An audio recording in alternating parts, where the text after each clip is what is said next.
أعوذ بالله من الشيطان اللعين الرجيم بسم الله الرحمن الرحيم الحمد لله رب العالمين وصلى الله على سيدنا محمد وآله الطيبين الطاهرين اللهم صل على محمد وآل محمد. Welcome to our seventh session on the Tafsir of Surah Naml. We had reached on ayat number 36 of the Surah, where we discussed the story of Sulaiman alayhi salatu wasalam sending the letter to Bilqis. Sulaiman alayhi salatu wasalam sends the letter through Hudhud, and then she responds by wanting to see whether he is a true prophet or not. So we concluded last time on the fact that she wants to send a gift to Sulaiman alayhi salam to see whether he is a true prophet, he's just a king, or he's a prophet of God as well. So what does Allah subhanahu wa ta'ala say? أعوذ بالله من الشيطان الرجيم بسم الله الرحمن الرحيم فلما جاء سليمان قال أتمدونني بمال فما آتاني الله خير مما آتاكم بل أنتم بهديتكم تفرحون ارجع إليهم فلنأتينهم بجنود لا قبل لهم بها ولنخرجنهم منها أذلة وهم صاغرون. This is verse 36 and now 37. So when he came to Sulaiman alayhi salam, in other words, the messenger came from Bilqis with the gift of pearls. He said, what did he say? He said, do you want to give me or tempt me with wealth, with mal dunya, when what I have got from Allah subhanahu wa ta'ala is better than what he has given you? But you are proud because of this gift that you want to give. So what does he say? He says, return, go back to them and tell them that we would most certainly come to them with armies which they have no power to oppose. And we will certainly expel them, and they will be in a state of ignominy. In Tafsir Ali ibn Ibrahim, we read that the messenger from Bilqis goes to Sulaiman, he presents the pearls. Sulaiman alayhi salam rejects the pearls. And he tells him that we are much more powerful than you can even imagine. So when he goes back, he informs Bilqis and the ministers of the power of Sulaiman. He tells them that Sulaiman is far more powerful than you can imagine. Therefore, you should go towards him. So there's a few points here which are important for us to reflect on. The first point is that from the viewpoint of Allah subhanahu wa ta'ala, it is no virtue for a person to not have anything from Malajan, to deny themselves from everything from dunya. No, the reality of virtue and the reality of getting close to Allah subhanahu wa ta'ala is a person must be commanding and powerful over that mal dunya, rather than that mal and that wealth and property controlling him. So as long as he has control over whatever wealth there is, that is a good thing from the point of view of religion of Islam. So a person should earn, be wealthy, as long as they take care of their obligations and they do not become a slave to the dunya.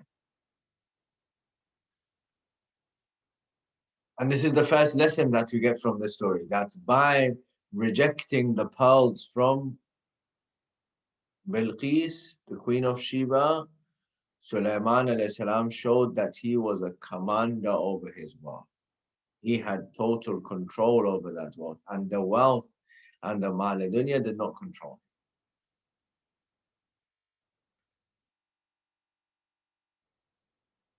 Imam Sadiq alayhi salatu salam says in a tradition that as far as the prophets and the awliya are concerned, the dunya is very minuscule. Its value and worth is very minuscule. Therefore, neither do they become happy when they get something from dunya, nor do they become sad if they lose something in this dunya. So Imam alayhi salam says, therefore, it is necessary for every person who is sahibul aql, the one with intellect, with knowledge, to follow and be of that same principle. Therefore, they do not become happy if they get something from the dunya, or they become sad if they lost something from this dunya. And in this part of the story, we get a few more lessons about how a person, a believer in a position of power, is supposed to behave. This is the first goal of the army is not to kill people. The goal is for deterrence, so that the person, the other side, the enemy knows that this person is powerful. So he doesn't threaten them with death or killing. He just says to them that I have enough power to be able to defend myself. The second thing is that he doesn't threaten them with death at all. He just threatens them that they would be expelled from their castles. In other words, from the security that they perceive to have. The third thing is that he doesn't attack them unexpectedly, or he doesn't attack them without any warning, but he informs them. And he doesn't get tempted by anybody else's wealth. Instead, he says, whatever Allah has given me is better. And he considers the merits of Allah subhanahu wa ta'ala in knowledge and faith and spirituality, and not in terms of wealth. Now that he knows that she's coming, now he wants to test the people in his court, and he also wants to make clear a particularly important principle which has been obligated on all the prophets. What is this? This is verse number 38. قال يا أيها الملأ أيكم يأتيني بعرشها قبل أن يأتوني مسلمين. This is very important. He doesn't say that, oh my chiefs, who can bring this throne here so that she gets impressed with my power and then she submits to me. No. He says, who can bring her throne before they come here and they submit? In other words, she has already believed. She has already believed. She already believes that he's a prophet. She's going to come and show that. The reason for bringing the throne is something else. In Tafsir Ali ibn Ibrahim, we read that Sulaiman alayhi salam says that he wants to bring the throne because he wants to show the power of God and his own prophethood, the proof of his own prophethood.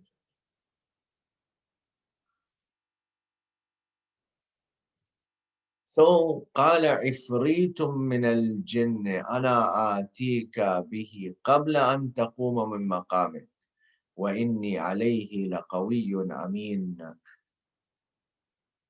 Now there's some debate about this verse. Who is this Ifrit? Some of the narrations mention that Ifrit was his name. And some of them say, no, Ifrit is the sifat, which is that he was audacious amongst the jinn. What did he say? I will bring it before you rise from your place, and most surely I am strong and trustworthy. In other words, this get up from your place was the meaning or means before the end of your court's proceedings. I will make sure that Arsh is with you. But what's very interesting here is that Allah subhanahu wa ta'ala or the Prophet, they don't show any reaction to this particular statement. They don't confirm it, they don't deny it. They don't respond to this statement. Instead, they give that jinn silent treatment. So this is a very important point that we need to reflect on when we're reading the Holy Quran.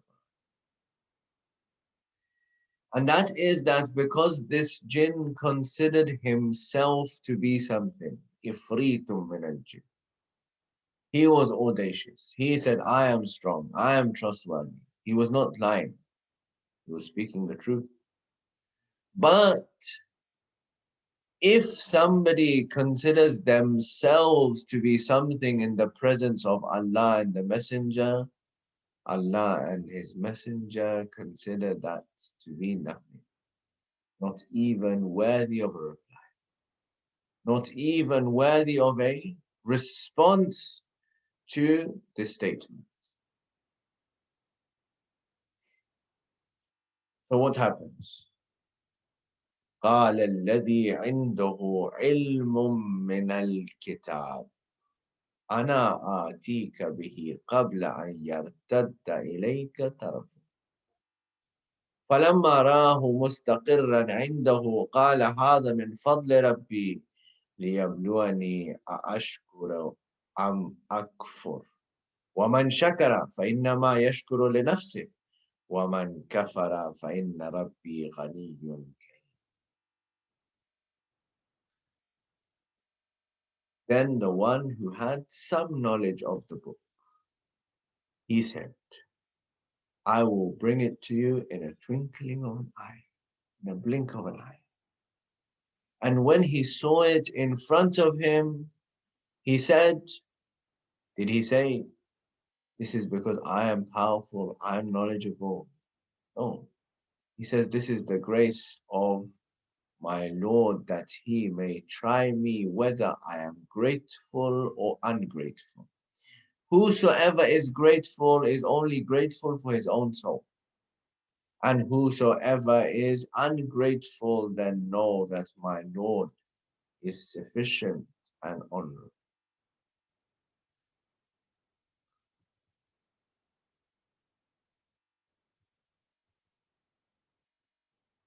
Now, this is a very important key verse which has a lot of messages. The first question that we're all going to ask is, who is this person? Who is this one who is so powerful, who is able to bring the throne of Bilqis? So we read in Rawdatul Wa'idhin, in Basair al-Darajat, in Al-Kafi, in Tafsir al-Ayyashi, that this is Asif bin Barkhiyah. Differing narratives have him down as some of them say that he's the cousin of Sulaiman alayhi salam. Others mention that he's the nephew of Sulaiman alayhi salam. Either way, he is a member of his family. And he is the wasi, the vicegerent, the successor to Sulaiman alayhi salatu wasalam. He's not a prophet, but He is the successor to a prophet. In Basair al-Darajat and also in Al-Kafi, we have a narration which states that Ismullah al-A'zam, the greatest name of God, is made up of 73 letters, 73 huruf. Out of those 73 huruf, Asif knew one of them. Allahu Akbar. Out of those 73 huruf, Asif knew one of them. And he was easily able, using this one harf of Ismullah al-A'zam, to reduce the distance between places on earth. So when he used this Ismul A'zam, the distance between where Asif was with Sulaiman and where the throne of Bilqis was became shortened, and he was easily able to pick up the throne and bring it in front of him. And then it all went back to normal, and all of this happened in a blink of an eye. In Tafsir Nur al-Thaqalain and also Al-Burhan and Tafsir al-Safi, we read that Imam Sadiq والسلام, says that Ismullah al-Azam has 73 letters. Adam was given 25 of them. Nuh was given 15 of them. Ibrahim was given 18 of them. Musa was given 4 of them. Isa alayhi salam was given 2 of them, through which he used to give life and cure the one who had leprosy. And Muhammad Mustafa sallallahu alayhi wa alihi wasallam was given 72 of them. One is only with Allah subhanahu wa ta'ala, so that nobody knows the will of God. And then in another narration it mentions that we, Ahlul Bayt alayhi salam, have inherited those 72 huruf, those 72 letters from our grandfather Rasulullah sallallahu alayhi wa alihi wasallam.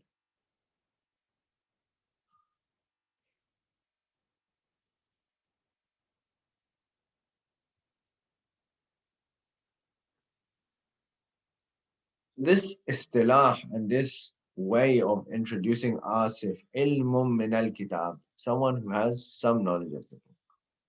We see this particular way being used in another verse of Quran, Surah Al-Ra'd, which is the 13th surah of the Holy Quran, the last verse. وَيَقُولُ الَّذِينَ كَفَرُوا لَسْتَ مُرْسَلًا. And the disbelievers say that you are not a messenger. قُلْ, Ya Rasulullah, say to them, كَفَى بِاللَّهِ شَهِيدًا بَيْنِي وَبَيْنَكُمْ وَمَنْ عِنْدَهُ عِلْمُ الْكِتَابِ. Tell them that sufficient between you and me is a witness as Allah and the one who has complete knowledge of the book. Abu Sa'id al-Khudri narrates a tradition from Rasulullah sallallahu alayhi wa sallam. He says that I asked Rasulullah sallallahu alayhi wa sallam about ilmum min al-kitab in the story of Sulaiman, that who is this person? So he said he was the wasi of my brother Sulaiman ibn Dawood. And then I asked him, what about وَهُوَ إِنْدَهُ عِلْمُ الْكِتَابِ, the knowledge of the complete book? So Rasulullah sallallahu alayhi wa sallam replied that he is my brother Ali ibn Abi Talib. So we can see the difference. Ilmum min al-kitab, part of the book, some knowledge. But ilmul kitab, all of the knowledge. Which tells us the difference between Asif and Ali ibn Abi Talib. Asif bin Barkhia had 1 harf. Ali ibn Abi Talib, inheritor of Rasulullah, had 72 huruf. Therefore, it should not come as a surprise if Asif was able to bring the throne of Bilqis from thousands of miles away. How easy was it for Ali ibn Abi Talib to travel from Medina to Khaybar when Rasulullah said, Ya Ali, Ya Ali, we need you. Even though his eyes were in pain, he traveled from Medina to Khaybar. Rasulullah put his saliva on the eyes and he took off the door of Khaybar. This is the one who had complete knowledge of the book. Inshallah ta'ala, we'll continue tomorrow, bi'idhnillahi ta'ala, with verse number 40, which has a number of more important lessons, inshallah. Join us at the same time tomorrow. Wassalamu alaikum wa rahmatullahi wa barakatuh.